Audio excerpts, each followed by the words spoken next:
సిగ్లకు అనుభవం దావీదు యొక్క జీవితంలో దావీదు సిగ్లకులో నష్టపోయాడు కనుక మనం దేవుని ప్రజలకు కీడు కలిగించినట్లయితే దేవుడు మనకు కీడు కలిగిస్తాడు. అందువల్ల అనేక సందర్భాల్లో ఇశ్రాయేలు జనాంగం పట్ల ఆయన విశిష్టమైనటువంటి ప్రేమ చూపిస్తూ వచ్చాడు. అందుకే వారిని తాకితే వారిని అది ఎంత విపత్కరమైన పరిస్థితులు ఉన్నాయో మనకు అర్థమవుతున్నది. అందుకే తన ప్రజలను ఎవరైనా సరే తాకినప్పుడు ఆయన ఊరుకునేవాడు కాదు. దాన్ని బట్టి దావీదు ఎంతో నష్టపోయాడు. దావీదు ఎప్పుడైనా సరే నష్టము కలిగినప్పుడు వెంటనే పశ్చాత్తాపడి అటువంటి హృదయం కలిగి నొచ్చుకునే మనస్సు కలిగిన వాడు ఆ విధంగా తిరిగి తాను ముందుకు వెళ్ళి సంపాదించుకునేవాడు. కోల్పోయిన అని దిగులు పెట్టేవాడు కాదు, ఇక పోయినాయి కదా అని అనుకున్నవాడు కాదు, కానీ వాటిని తిరిగి తెచ్చుకోవడానికి ధైర్యం తెచ్చుకున్నాడు. 3 విషయాలు దావీదు తెచ్చుకున్నవి ఏమిటి అనే మాట మనం చూద్దాం. కొద్ది తగ్గించలేదు. 36వ వచనంలో కొద్ది తగ్గించు. దేవుడు దావీదు తన దేవుడైన యెహోవాను బట్టి ధైర్యం తెచ్చుకున్నాడు. ఒకటి ఏం తెచ్చుకున్నాడు? ధైర్యం తెచ్చుకున్నాడు. 7వ వచనంలో పిమ్మట దావీదు 7వ వచనంలో ఏఫోదు తెచ్చుకున్నాడు. 7వ వచనంలో ఏఫోదు తెచ్చుకున్నాడు. 18వ వచనంలో కోల్పోయిన వాటిని తిరిగి తెచ్చుకున్నాడు. దావీదు తెచ్చుకున్నవి 3 ఉన్నాయి. ఆ మాట గుర్తుపెట్టుకుందాం. ఒకటి ఏం తెచ్చుకున్నాడు? ధైర్యం తెచ్చుకున్నాడు.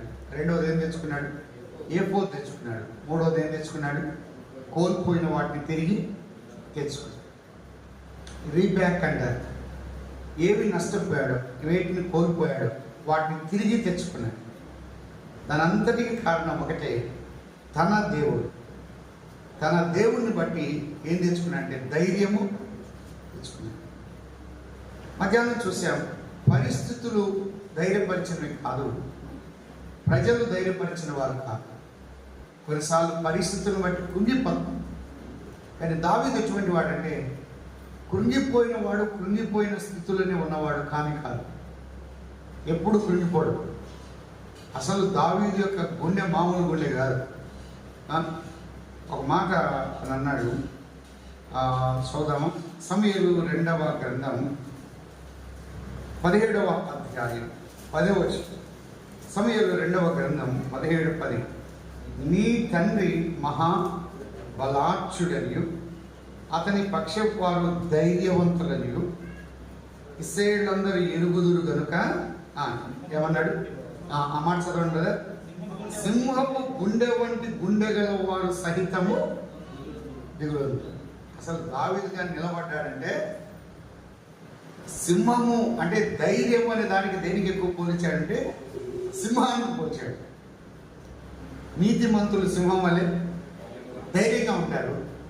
ఇక్కడేమనంటే సింహపు గుండె వంటి గుండె గల వారు కూడా దావీదు ఉన్నాడంటే అంత దిగులు అవుతారు. కాబట్టి దావీదు ఉంటే చాలు. అంటే దావీదు ఏం చేసినా చేయకపోయినా ఉంటే చాలు. కొన్ని స్థలాల్లో చూడండి, ఆ సహోదరుడు ఉంటే చాలండి, ఆ సహోదరుడు ఉంటే చాలు. కొన్నిసార్లు అంటారు మంచంలో ఉన్న చాలు, మంచంలో ఉన్న చాలు. అంటే అంత ధైర్యం ఉంటుంది. ఎందుకంటే వారు మంచంలో ఉన్న వారి విశ్వాసం మంచాన పట్టదు. వారి ప్రేమ కానీ వారి క్షమాపణ కానీ మంచాన పట్టేది కాదు. వారంత ధైర్యవంతులు. కనండి దావీదు తన దేవుడైన యెహోవాను బట్టి.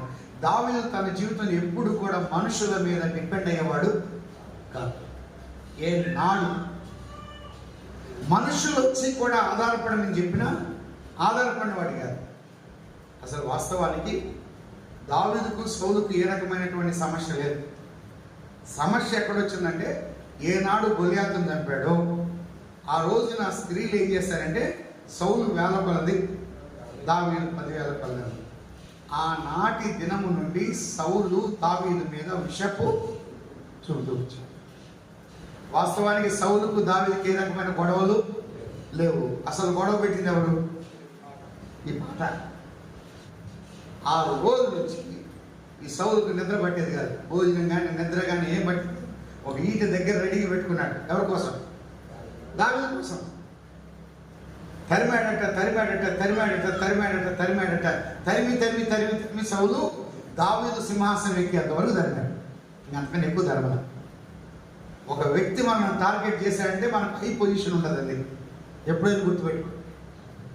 దావీదు ఎక్కడ కూడా డిసప్పాయింట్ కాల. కొన్ని విషయాల్లో ఉన్నప్పుడు ఫిలిస్తీన్ల ప్రాంతాలకు వెళ్ళాడు. అది కొంత ఇబ్బందికరమైన పరిస్థితి. అలాంటి కొన్నిసార్లు భక్తిపరులుగా బాగా ఉన్నవాళ్ళమే కానీ చిన్న మిస్టేక్స్, చిన్న పొరపాట్లు చేస్తాం. వాటిని బట్టి కొన్ని పాఠాలు నేర్చుకున్నాడు. దావీదు తన దేవుడైన యెహోవాను బట్టి ధైర్యం తెచ్చుకున్నాడు. కృంగిపోయేవాడు కాదు, దిగులు పడేవాడు కాదు, ఇంక నేనెట్లా అని అనుకునేవాడు కాదు. ప్రభు ధైర్యపరిచాడు. పౌలు విషయంలో 2 సందర్భాలు మనం చూద్దాం. ఒకటి అపోస్తల కార్యం 18వ అధ్యాయం. అపోస్తల కార్యములు 18వ అధ్యాయం 9వ వచనం. రాత్రి వేళ దర్శనమందుకు నీవు భయపడక మాట్లాడము, మౌనముగా ఉండకము, నేను నీకు తోడు. అవులా, నువ్వు భయపడద్దు, నా ప్రెజెన్స్ ఉన్నది, నేను నీకు తోడుగా ఉన్నా. కొరింది ఆ స్థలాల్లో నువ్వెందుకు భయపడుతున్నావు, నువ్వెందుకు దిగులు పడుతున్నావు అని అన్నాడు. మరొక మాట 23వ అధ్యాయం 11వ వచనం. 23:11. ఆ రాత్రి ప్రభువు అతని యొద్ద నిలుచుండి ధైర్యముగా ఉండు.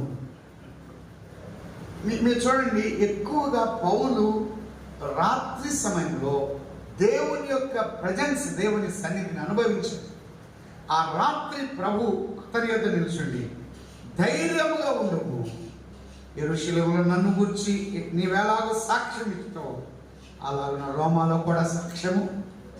ధైర్యపరిచింది ఎవరు? తిమోతి కాదు, తీతు కాదు, తుకికు కాదు, మార్కు కాదు, బర్నబా కాదు, వ్యక్తులు కాదు. ఎవరు ధైర్యపరిచారు? ప్రభు. వీళ్ళని గమనించండి. నన్ను ఎవరో ధైర్యపరచాలని మనం అనుకున్నాం. ఎవరు ధైర్యపరచారు కొన్నిసార్లు, కానీ ధైర్యపరిచేది ఎవరు? ప్రభు ధైర్యపరుస్తారు. పౌలు చివరి పత్రిక ఇస్తూ తిమోతికి రాసిన 2వ పత్రిక 4వ అధ్యాయం 16వ వచనం. నేను మొదట సమాధానం చెప్పినప్పుడు ఎవడును నా పక్షముగా నిలవలేదు, అందరూ నన్ను విడిచిపోయి ఇది వారికి నేరముగా ఎంచబడకుండును. అయితే నా ద్వారా సువార్త పూర్ణముగా ప్రకటింపబడి నిమిత్తమును అన్యజనులందరూ దాన్ని విను నిమిత్తము ప్రభువు నా ప్రక్క నిలిచి నన్ను అర్థమవుతుందా? నన్ను నా ప్రక్క నిలిచింది ఎవరు?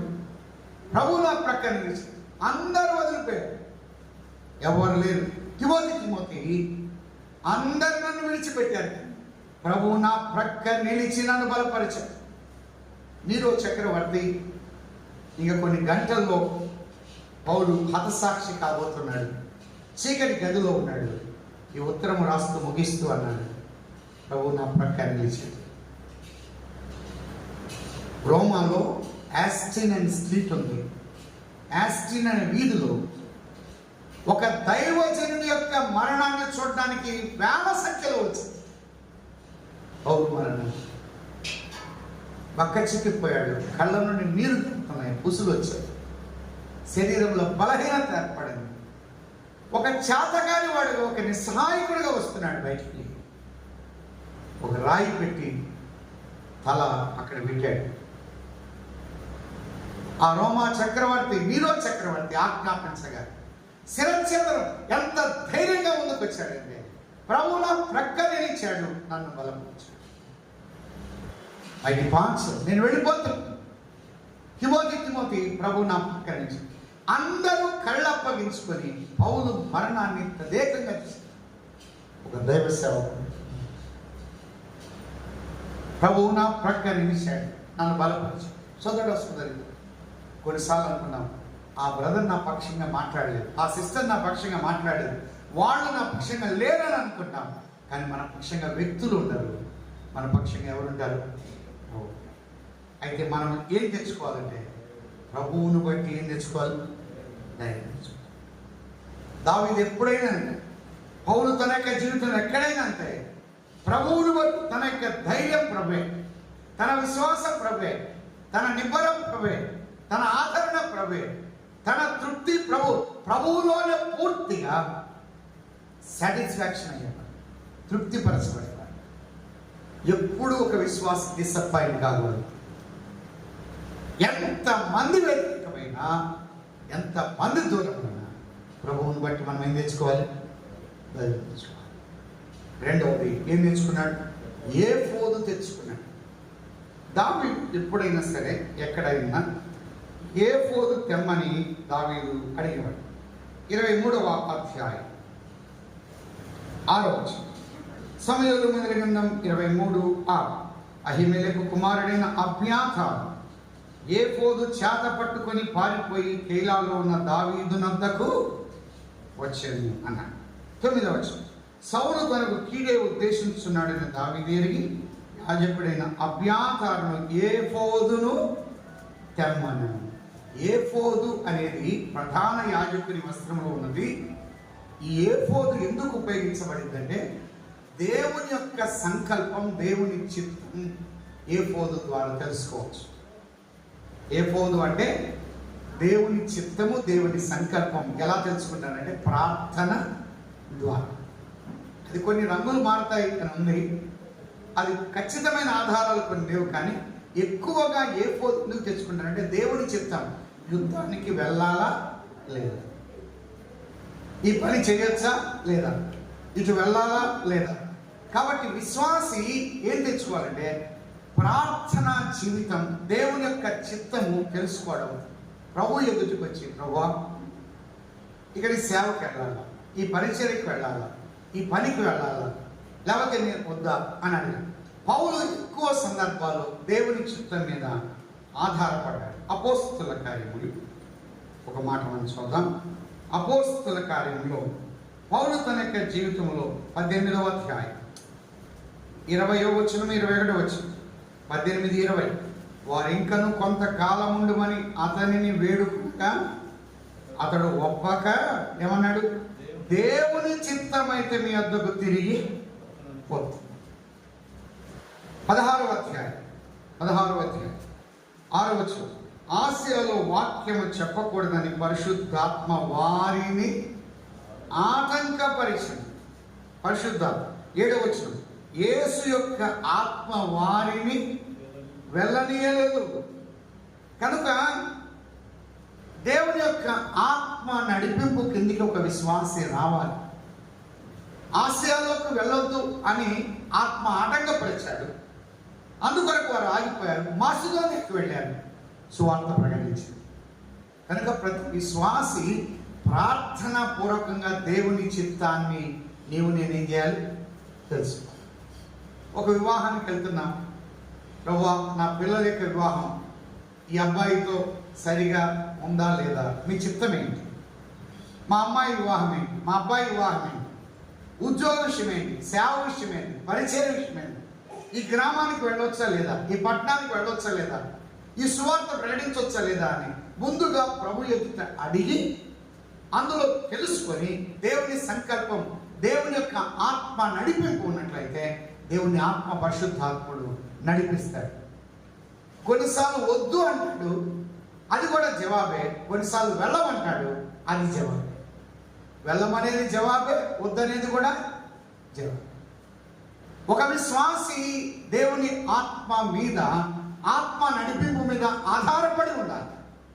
ఆత్మ స్వాధీనములో ఉండాలి, ఆత్మ ఆధీనములో ఉండాలి. ఎఫెసీ పత్రికలో అదే మాట చెప్పాడు, ఆత్మ పూర్ణులై ఉండండి, ఆత్మ చేత ఉండాలి, మద్యము చేత మత్తులుగా ఉండొద్దు అన్నాడు. బాగా తాగిన వ్యక్తి ఏం చేస్తారు తెలుసా? ఈ రోడ్లన్నీ నాయ అంటాడు, ఈ వాహనాలన్నీ నాయ అంటాడు, ఈ బిల్డింగ్స్ నేనే కట్టించాను అంటాడు. అవన్నీ మాటలు ఎక్కడి నుంచి వస్తున్నాయి? పుచ్చుకున్నాడు కాబట్టి మాట్లాడుతున్నాడు, అవునా కదా? అంటే ఆ తాగిన వ్యక్తి ఆ మత్తు చేత నడిపించబడుతూ కంట్రోల్ ఉంటాడు, దాని కంట్రోల్ ఉంటాడు. ప్రభువుని నమ్ముకున్న విశ్వాసి దేవుని యొక్క ఆత్మ నియంత్రణలో ఉండాలి. అర్థమైందా? పాట పాడాలన్నా, వాక్యం చెప్పాలన్నా, పరిచయం చేయాలన్నా ఎలా పడితే అలా వెళ్ళడానికి లేదు. పరిశుద్ధాత్ముడు తన యొక్క అధీనంలోకి ఉంచడానికి ఇష్టపడతాడు. మన ప్రభు అయినటువంటి యేసుక్రీస్తు వారి యొక్క సేవా విధానాలు ఆత్మచేత నింపబడి కార్యాలు జరిగించి, అందుకే ఆత్మతో పాడుదును, మనసుతో పాడు. పాడేటప్పుడు కూడా మనసు పెట్టి పాడాలి, ఆత్మ నడిపింపు ఉండాలి. మనసు పెట్టి పాడాలంటే మనం కొన్నిసార్లు ఒక పేపర్ తిప్పితే ఒక పాట వచ్చిన పాడపై ఇంకొక పాట వచ్చిన పాట, అదే మనసు పెట్టమండి. అందువల్ల మనసుతో పాడిన మనం పాడేటప్పుడు కూడా ఏం పెట్టాలి? మనసు ఉండాలి. అందుకే ఎప్పుడు ఏ పాట పాడాలన్న సంగతి కూడా మనకు తెలిసి ఉండాలి. సువార్త పాడేప్పుడు పాడాలి. రాత్రుల్లో శిలువను గురించి, ప్రభువుని గురించి, ప్రేమను గురించి ఎక్కువగా పాడాలి.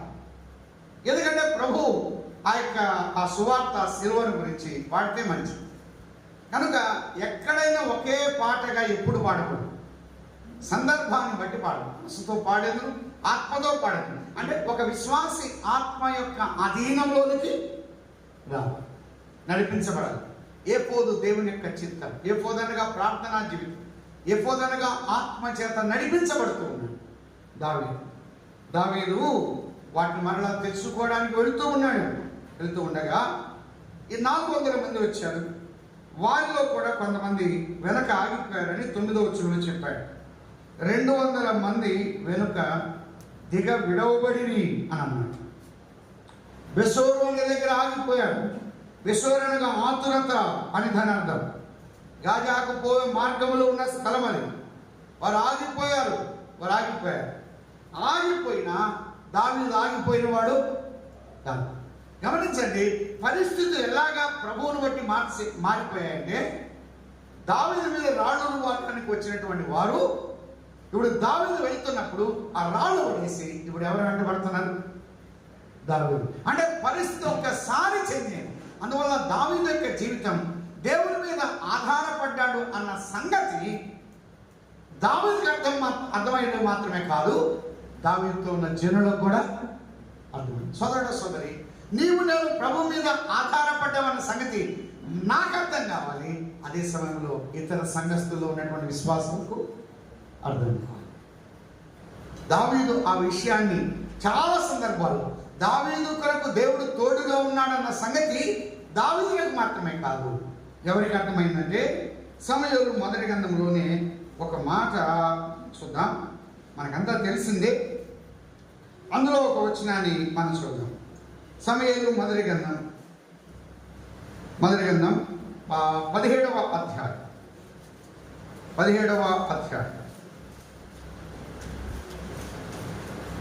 ఒక మాట చదువుతాం. 56వ వచనం. అందుకు రాజు, ఈ పొడుచువాడు ఎవరి కుమారుడు అడిగి తెలుసుకోమని అతనికి ఆజ్ఞ ఇచ్చింది. దావీదు ఫిలిస్తీన్ని చంపి తిరిగి వచ్చినప్పుడు అబ్నేరు అతన్ని పిలుచుకొని పోయి ఫిలిస్తీని చేతనుండగా అతని సౌలు దగ్గరకు తోడుకొని వచ్చాను. సౌలు అతన్ని చూచి, చిన్నవాడా, నీవెవరి కుమారుడని అడగ్గా. ఇదొక సందర్భం. దాని ముందుగా చదువుదాం. 16వ అధ్యాయం 18వ వచనం. చిత్తగించుము, బెత్లెహేముడైన యెష్షయి యొక్క కుమారులు ఒకరిని చూచి తిని, అతడు చమత్కారంగా వాయింపగలడు, అతడు బహుశూరుడు, యుద్ధశాలిని, మాట నేర్పరి, రూపస్సునైనాడు, మరియు యెహోవా వానికి తోడుగా ఉన్నాడు. సౌలు సేవకుల్లో ఏం చెప్తున్నారంటే, అయ్యా ఒక వ్యక్తి ఉన్నాడు, ఆ వ్యక్తికి యెహోవా ఎలా ఉన్నాడు? తోడుగా ఉన్నాడు. ఆ సంగతి మాకు అర్థమైంది. అంత మాత్రమే కాదు, పనివారికి మాత్రమే కాదు. 18వ అధ్యాయం 13వ వచనం. 18:12 యెహోవా తనను విడిచి దావీదునకు తోడైనట చూచి సౌలు దావీదునకు. ఇప్పుడు ఎవరికి అర్థమైంది? సౌలుకి అర్థమైంది. 18వ అధ్యాయం 28వ వచనం. యెహోవా దావీదునకు తోడుగా ఉన్నటయు తన కుమార్తె అయిన మీకాలు అతన్ని ప్రేమించడం సౌలు చూచి దావీదునకు మరి ఎక్కువగా భయపడి. అంటే ఇక్కడ ఎవరికి అర్థమైంది? సౌలుకి అర్థమైంది. అంటే ఒకటి దావీదుకి అర్థమైంది, రెండవది సేవకులకు అర్థమైంది, మూడవది ఎవరికి అర్థమైంది? అంటే సామాన్యులకు అర్థమైంది సామాన్యులు. తాను ధైర్యవంతుడన్న సంగతి తనకు అర్థమైంది, తనతో ఉన్న వారికి అర్థమైంది. వెళ్ళి వారిని కలుసుకునే విధానం చెప్పాడు. కలుసుకొని కోల్పోయిన వాటిని తిరిగి తెచ్చుకున్నాడు.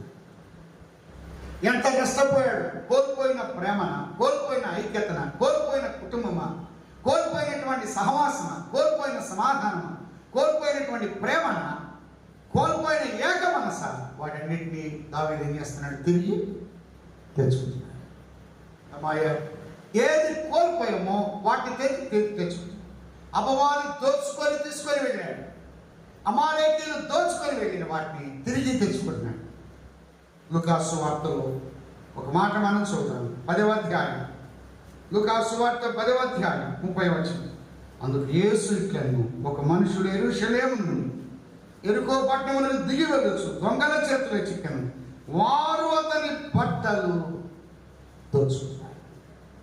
అమ్మాయ మన యొక్క జీవితంలో ఈ రాత్రి బట్టలు దోచుకున్నారంటే సిగ్గు ఉన్నది, అవమానం ఉన్నది, అపహాస్యం ఉన్నది, ఎగతాళి ఉన్నది. యెరూషలేము నుండి యెరికో పట్టణానికి దిగి వెళ్తున్నాడు. వెంట్ డౌన్ అని ఇంగ్లీష్ బైబిల్లో. అతను దిగిపోతున్నాడు. యెరూషలేము ఉన్నతమైంది. యెరూషలేము పైన పట్టణం. యెరూషలేము దేవుని యొక్క పర్వతం. యెరూషలేములో సంతోషం ఉంది. యెరూషలేము సమాధానం ఉన్నది. సమాధానం నుండి దిగిపోతున్నాడు, సంతోషం నుండి దిగిపోతున్నాడు, పై నుండి కిందికి దిగిపోతున్నాడు. దిగిపోతున్న మానవుడు దోచుకొని పోతున్నాడు. బట్టలు దోచుకున్నాయంటే సిగ్గులకు సాదృశ్యం. పాపమును బట్టి, అక్రమాన్ని బట్టి మానవుడు దోచుకొనబడ్డాడు. అమ్మాయ నీ విలువలు దోచుకొనబడ్డాయి, నీ సాక్ష్యము దోచుకొనబడింది, నీ యొక్క విధానం దోచుకొనబడింది. దేన్ని బట్టి నువ్వు దోచుకొనబడ్డావో అది నీకు తెలుసు. కొన్నిసార్లు కొంతమంది మాటలు, కొంతమంది క్రియలు, కొంతమంది కార్యాలు, కొంతమంది పనులు, వారు చేసినటువంటి విధానాలు, వారి వ్రాతలు, వాటిని బట్టి దోచుకొనబడ్డారు విలువలు. అందుకే సమాజంలో విలువ లేదు, ఇంట్లో విలువ లేదు, భార్య దగ్గర విలువ లేదు, భర్త దగ్గర విలువ లేదు, సంఘంలో విలువ లేదు. కారణం మనకున్న విలువలు దోచుకొనబడ్డాయి. పడిన స్థితి ఉన్నది. పడిన వారిని ఎవరు లేవనెత్తారు?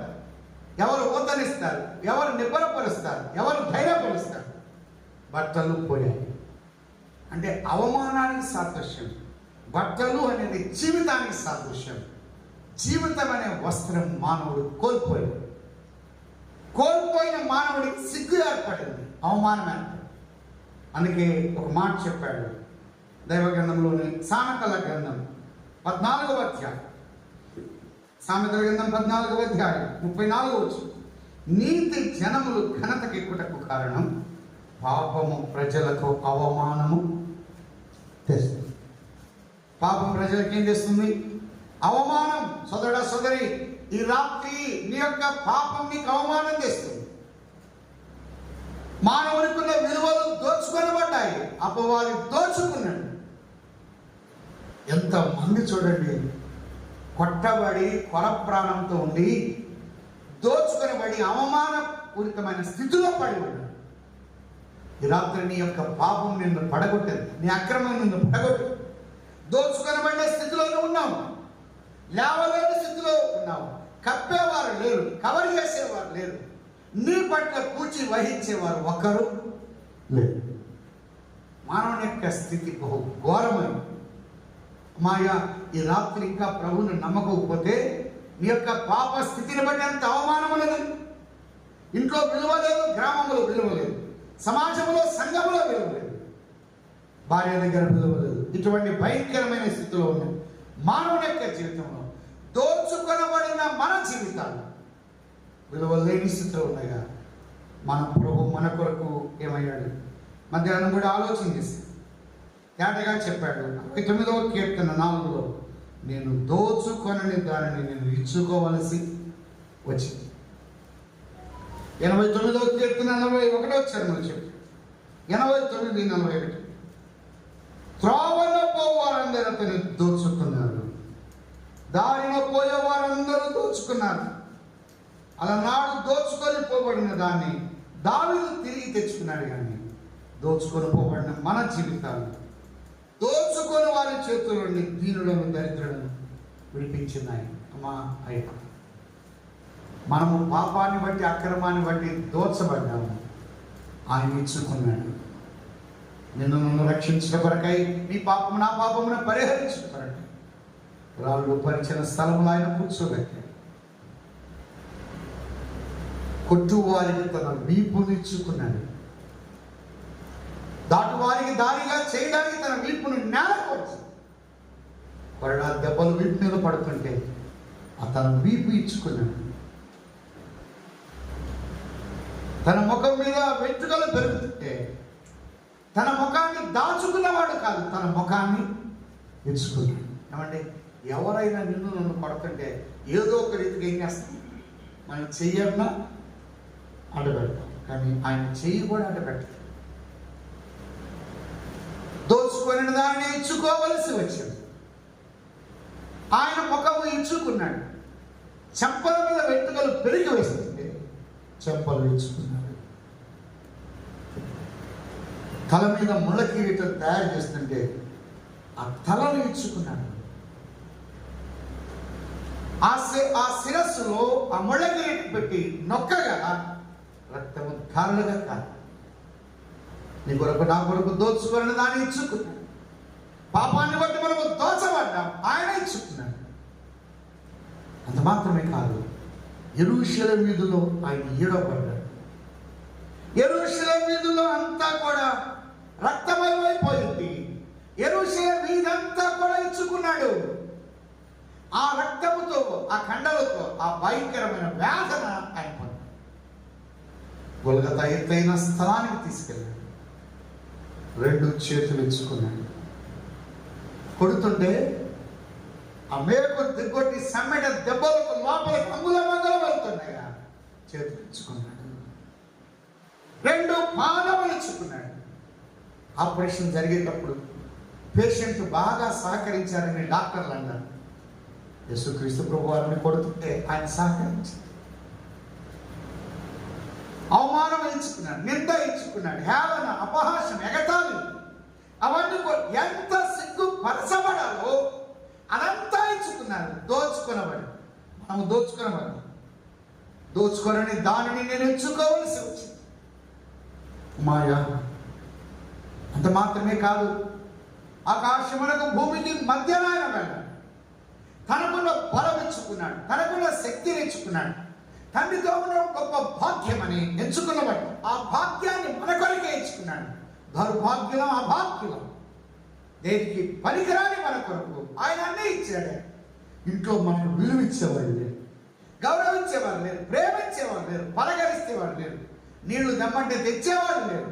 ఇటువంటి మనకన్నీ ఇచ్చుకున్నాడా? దోచుకోనని దానిని నేను ఇచ్చుకోవలసి వచ్చింది. తన ప్రాణమే ఇచ్చాడు. ఇంక అంతకన్నా ఇవ్వడానికి తన దగ్గర మాయా ఆలోచన చేశాడు. ఈ రాత్రి దావీదు వెళ్ళి తెచ్చుకున్నాడు. దావీదు ఏమీ ఖర్చు పెట్టలేదు, కానీ నీ జీవితం, నా జీవితాన్ని తిరిగి సంపాదించిన కొరకు కలువరి శిలువలో రక్తాన్ని ధారపోసిన ప్రభు మన కొరకు మరణించాడు, సమాధి చేయబడ్డాడు. ఆయన 3వ దినమున తిరిగి లేచాడు. ఈ రాత్రి అయ్యా, నేను సమస్తము దోచుకునబడ్డా, నాకున్న విలువలన్నీ దోచుకునబడ్డాయి, నా నిమిత్తమే మీరు ఇచ్చుకున్నారా? ఈ రాత్రి నా హృదయాన్ని ఇస్తున్నాను. చాలు, ఆనందంతో తెచ్చుకున్నాను, సంతోషంతో తెచ్చుకున్నాను. ఇంటికి కోల్పోయిన వాటి అన్నిటిని తెచ్చుకున్నాను. ప్రభు నమ్మిన బిడ్డలుగా మనం వేటినైతే కోల్పోయి వాటిని తిరిగి తెచ్చుకున్నాం. ఐక్యతన, పరిశుద్ధతన, ప్రేమన, సహనమ, ఓర్ప, క్షమాపణ, వాటిని తిరిగి ఏదైతే లాస్ అయ్యామో వాటిని తెచ్చుకున్నాం. ఇంకా నమ్మని ఈ రాత్రి నీ జీవితంలో ఇంకా పాప జీవితంలో మగ్గుతున్నట్లయితే దోచుకొని దాన్ని ఇచ్చుకున్న ప్రభువును చూడండి. శాపగ్రస్తమైన శిలోమ్రాణ మీద వేలాడిన ప్రభువును చూడండి. ఆయన వద్దకు వస్తే చాలు, ఎంత ఘోర పాపమైనా ఆయన రక్షిస్తాడు. విడిపించేవాడు ఆయనే, తప్పించేవాడు ఆయనే, పాపాలు క్షమించేవాడు ఆయనే. అందుకన్నాడు, యేసు రక్తం ప్రతి పాపము నుండి పవిత్రులుగా చూస్తుంది. పౌలు అన్నాడు, పాపులందరిలో ప్రధాన పాపిని కనికరించాలి. ఆయన క్షమించలేనటువంటి పాపం అంటుంది. నీ యొక్క పాపమును పరిహరించడానికి తగినంత రక్తాన్ని ధారపోస్తాడు. ప్రభు ఎందుకు వస్తే చాలు. ఏమన్నా అంటే యేసు ప్రభువు అని నీ నోటితో ఒప్పుకొని, దేవుడు ఆయన మృతుల్లో నుండి లేపనని నీ హృదయంలో విశ్వసిస్తే నువ్వు రక్షించాలి. ఎందరూ యేసు క్రీస్తుని అంగీకరిస్తారు అనగా ఆయన నామమందు విశ్వాసం ఉంచు వారికి ఆయన పిల్లలే అధికారం ఇస్తారు. ఈ రాత్రి అందరినీ నమ్ముతున్నాడే, ఒక ప్రభువుని నమ్మితే చాలు, విశ్వాసం ఉంచితే చాలు. మరణాన్ని మరణింపు చేసి 3వ దినమున తిరిగి లేచాడు. మరణాన్ని మరణింప చేసిన వారు ఈ యొక్క భూప్రపంచంలో ఒక్కరే, ఆయన యేసుక్రీస్తు ప్రభువు. ఆయన తిరిగి లేచాడు. 11 సార్లు కంటే ఎక్కువ సార్లు ప్రత్యక్షమై 40 దినాలు ఉన్నాడు. 500 మంది చూస్తుండగా ఆరోహణమై తేజోమై మరలా రాబోతున్నాడు. ఈ రాత్రి నీ హృదయాన్ని ఇచ్చుకుంటే చాలు.